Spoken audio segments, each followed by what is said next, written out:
Hey guys, let's talk about the Civil War, shall we? No, no, no, not the one in the 1800s. I mean the one right now, the one that's going on right now. My name is Howard Real, and the show is called Real Truth.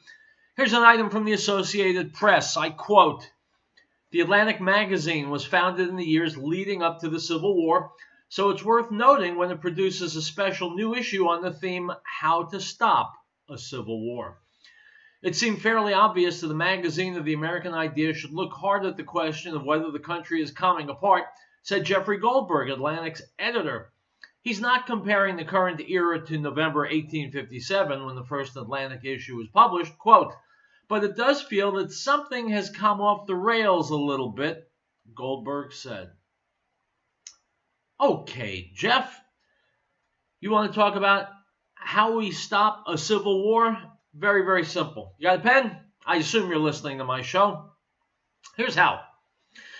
We don't support or vote for a political party that wants the following: higher taxes, sanctuary cities, activist judges, no borders and unlimited immigration, eliminating the border patrol, amnesty for illegals, packing the Supreme Court, getting rid of the Electoral College, letting 16-year-olds vote, secret star chamber hearings, the preposterous Green New Deal, the nanny state, socialism, keeping America from becoming energy independent, paying for sex change operations for prison inmates, endless investigations and hearings, resistance and refusal to do the people's business, shutting down free speech, free college education, bashing Israel, Antifa and Black Lives Matter, free health care, including free health care for illegal aliens, political correctness,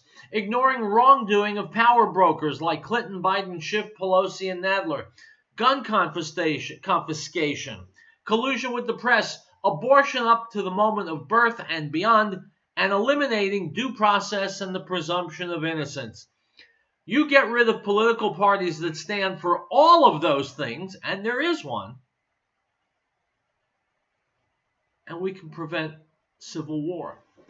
However, if we continue to vote for and support a political party that calls for all of those things, then we will have a civil war, and when we already, according to many people, do have a civil war, because all the things I mentioned are destructive and ridiculous. They will bring this country and its economy down. Other people in the country who know this don't want to see America destroyed, and so they fight, finally, thank God. You want to end a war, you destroy the enemy. You want to end a civil war, you put an end to the half of the conflict that's trying to bring down this great country. Item from Reuters, Dateline, Foub, Burkina Faso.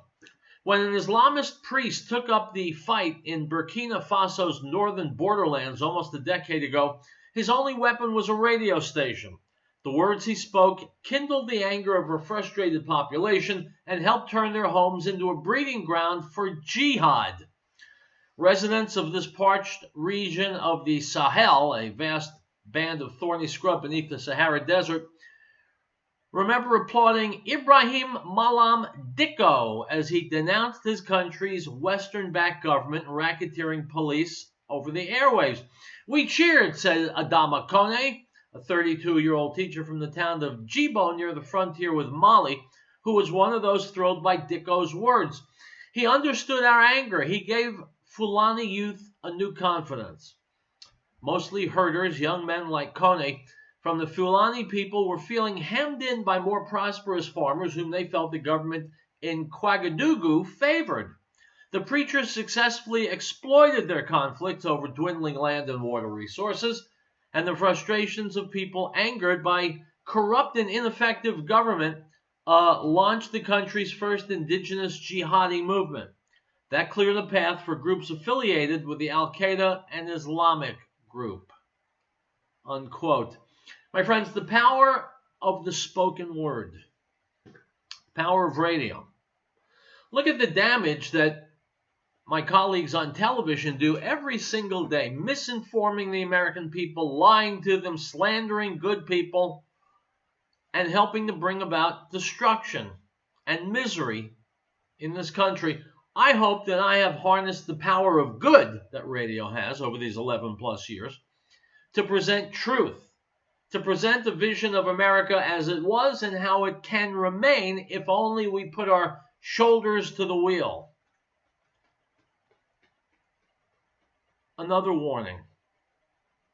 It doesn't say that this guy who started the radio station ever picked up a sword or a machete or a gun, but he's been responsible for people being killed just by using his voice, and he belongs to Islam. And so the question must be asked. If all it takes is for a Muslim to get on a microphone, or on the internet for that matter, to stir other Muslims up to the point where they're ready to commit jihad, then what makes us think that we here in America will be safe from that fate? Thus far, we haven't been, and we won't going forward. Where you have Islamic theology, you have violence, calls to arms, jihad. Now, I'll tell you something that's most definitely true. No city has ever seen a Muslim commit an act of jihad if there was no Muslim in that city. And the corollary is also true. Where you have Muslims, you will have either terrorism or support for terrorism. In this case, it took the form of a radio station.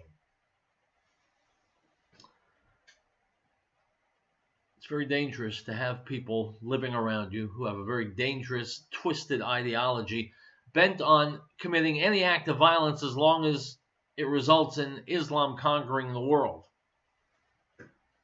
So let's be careful about what power we give to Muslims, what authority, what power to influence people, because we see people being lit up on the internet, recruited to groups like ISIS and Al-Qaeda. Very, very dangerous. And we need to deal with Islam as if it's very, very dangerous, because it is. Tuesday, Real Truth. Be right back.